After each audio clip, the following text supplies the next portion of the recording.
Assalamualaikum warahmatullahi wabarakatuh. Sahabat beriman, setuju tidak jika Indonesia merupakan negeri yang dianugerahi kekayaan alam luar biasa? Bahkan sulit menemukan negara lain di dunia yang dapat menyaingi keanekaragaman alam, budaya, dan manusia yang dimiliki oleh Indonesia. Semua ini tidak terlepas dari letak geografisnya yang memainkan peran besar dalam memberikan kekayaan alam sekaligus tantangan bencana. Seperti paket lengkap yang tidak dapat dipisahkan. Mari kita telusuri lebih dalam mengenai kondisi geografis Indonesia. Indonesia dengan kekayaan alamnya yang melimpah dapat diibaratkan sebagai baldatun thayyibatun wa rabbun ghafur, sebagaimana disebutkan dalam Al-Quran. Secara harfiah, istilah ini berarti negeri yang baik dan Tuhan yang Maha Pengampun. Indonesia mencerminkan keindahan alam yang memikat dan kemajemukan budaya yang memperkaya, menjadikannya negeri yang thayyibatun atau baik dari ujung Sabang hingga Merauke. Panorama pulau-pulau yang memukau, hutan-hutan tropis yang hijau, dan pantai-pantai yang menakjubkan memberikan gambaran tentang kebaikan alam Indonesia. Tak hanya itu, semangat gotong royong dan toleransi antar umat beragama dan suku bangsa menciptakan kerukunan yang menjadi kekuatan bagi Indonesia. Negara ini berdiri kokoh di bawah atap keberagaman, sebagaimana dinyatakan dalam kata-kata wa rabbun ghafur, yang artinya Tuhan yang Maha Pengampun. Meskipun menghadapi ujian bencana alam dan tantangan sosial, Indonesia terus menunjukkan semangat pantang menyerah dan keberanian untuk bangkit.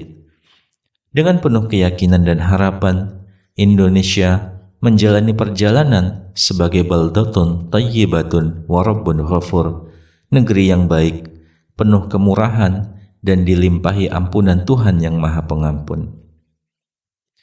Terdapat istilah yang menyatakan bahwa semakin mempesona, maka semakin berbahaya. Dan istilah ini sangat pas untuk menggambarkan kondisi geografis Indonesia. Indonesia memegang predikat sebagai negara kepulauan terpanjang di dunia, membentang dari pulau kecil sampai Merauke dan Miangas hingga Pulau Rote. Lebih dari 16.000 pulau terbesar sepanjang 3.400 mil di sepanjang Khatulistiwa. Batas wilayah darat Indonesia berdekatan dengan Malaysia di Pulau Kalimantan, Papua Nugini di Pulau Papua, dan Timor Leste di Pulau Timor. Sementara itu, negara-negara yang hanya berbatasan laut dengan Indonesia meliputi Singapura, Filipina, Australia, Thailand, Vietnam, Palau, dan wilayah Persatuan Kepulauan Andaman dan Nicobar, India. Menurut Badan Pusat Statistik, luas daratan Indonesia mencakup sekitar 1.916.906,77 km persegi.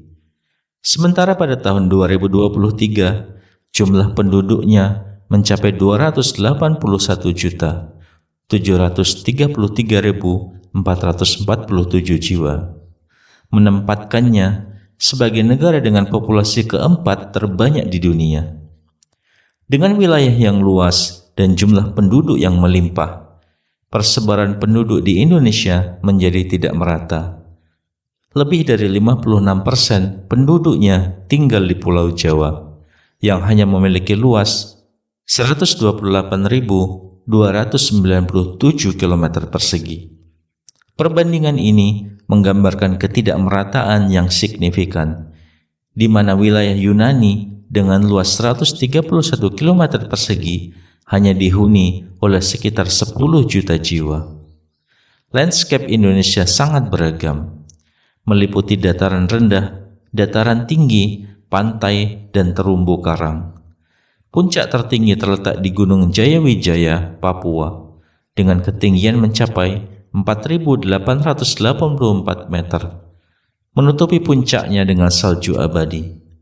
Iklim Indonesia secara keseluruhan bersifat tropis, dengan suhu rata-rata 28 derajat Celcius di wilayah pesisir, 26 derajat Celcius di wilayah pedalaman dan dataran tinggi, serta 23 derajat Celcius di wilayah pegunungan. Lokasi strategis Indonesia di antara daratan Asia dan Australia memiliki dampak signifikan pada musim hujan. Angin muson membawa uap air dari Asia ke Australia, menciptakan hujan di wilayah Indonesia. Sebaliknya, musim kemarau terjadi ketika angin muson membawa sedikit uap dari Australia ke Asia, mengakibatkan berkurangnya curah hujan. Iklim tropis dan tanah subur mendukung kehidupan flora dan fauna yang melimpah di Indonesia. Rawa, hutan hujan tropis, dan vegetasi subtropis seperti pinus dan kayu keras tumbuh subur di berbagai wilayah. Indonesia juga dikelilingi oleh lautan tropis dengan garis pantai sepanjang 80.000 km.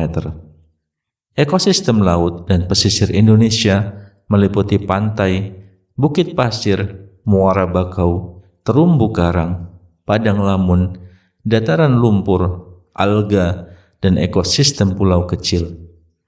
Sebagai salah satu negara yang masuk dalam segitiga terumbu karang, Indonesia memiliki keanekaragaman ikan terbesar di dunia, termasuk ikan terbesar, hiu, paus, dan fosil hidup. Namun, kekayaan alam Indonesia tidak hanya memberikan keberuntungan. Letaknya di pertemuan lempeng tektonik membuat Indonesia sangat tidak stabil.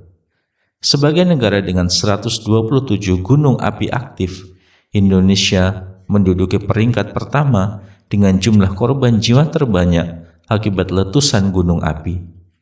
Cincin api Pasifik yang melibatkan lempeng Indo-Australia, Pasifik, dan Eurasia, serta kedudukannya di antara dua samudera yang ramai, menjadikan Indonesia rentan terhadap gempa bumi dan tsunami. Sejarah mencatat beberapa letusan besar seperti letusan Gunung Toba pada sekitar 77.000 sebelum Masehi yang membuat Danau Toba, letusan Gunung Tambora pada tahun 1815 dan Krakatau pada tahun 1883 adalah beberapa kejadian paling mematikan dalam sejarah. Indonesia juga terkenal dengan gempa bumi dan tsunami, termasuk bencana di Aceh pada tahun 2004 dan di Palu dan Donggala pada tahun 2018. Selain anugerah alam, Indonesia juga menghadapi ujian bencana alam. Banjir, tanah longsor, gempa bumi, dan tsunami menjadi ancaman konstan. Pada April 2023 saja, sudah terjadi 809 bencana alam dengan jumlah korban yang signifikan. Namun, penting untuk diingat bahwa bencana alam ini tidak hanya membawa kesengsaraan. Pertanian maju pesat, penghasilan berbagai bahan makanan seperti beras, jagung, sayur-sayuran, buah-buahan, karet, kopi, dan tembakau, sumber daya alam seperti gas alam, minyak bumi, batu bara, emas, dan timah juga menjadi pilar perekonomian Indonesia. Indonesia dengan sumber daya alamnya yang melimpah, terutama nikel di Pulau Kalimantan, memiliki potensi besar untuk berkontribusi dalam industri baterai elektrik. Nikel merupakan bahan baku utama dalam pembuatan baterai, mendukung perkembangan mobil listrik. Selain itu, letak Indonesia yang strategis membuatnya menjadi persimpangan lalu lintas dunia, baik melalui udara maupun laut. Keberagaman flora, fauna, dan sumber daya mineralnya menjadi daya tarik ekonomi dan perdagangan, memungkinkan Indonesia berperan dalam percaturan politik dunia. Jadi, apakah kekayaan alam dan bencana yang ada di Indonesia ini dapat dianggap sebagai anugerah atau ujian? Jawabannya mungkin terletak pada bagaimana manusia Indonesia mampu mengelola, merawat, dan memanfaatkan kekayaan alamnya secara berkelanjutan. Dengan sikap bijak dan tindakan responsif terhadap bencana, Indonesia dapat memandang ke depan dengan harapan untuk mencapai kemakmuran yang berkelanjutan. Wallahu a'lam bishawab. Wassalamualaikum warahmatullahi wabarakatuh.